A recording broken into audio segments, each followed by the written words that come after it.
Welcome everyone! Today is a big day for the MarkdTask because we are releasing our first update. We'll go over latest improvements in the tool. Let's get started. The first new thing is a compact view. It will help you handle a ton of tasks much better.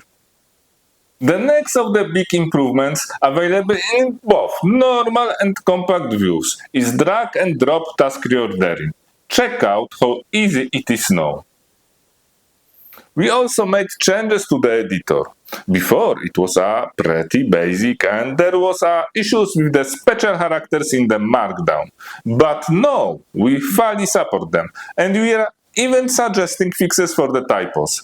Bracket completion and similar features are now available. This makes writing much easier and error-free. Small but important improvement is Tooltip. Now our features are easier to discover and use. On this occasion, here is something many of you did not know before. You can use points instead of days. Perfect for anyone who is into Scrum. And another small improvement, searching for tasks is much better.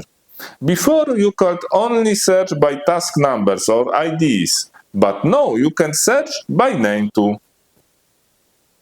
What's next? Well, the feature is up to you. Tell us what you need. Reach out to us at this address. And one last thing. Remember, every plugin download, every license you buy, really motivate us to keep making MarkdTask even better. Your support means much to us. Thank you a lot.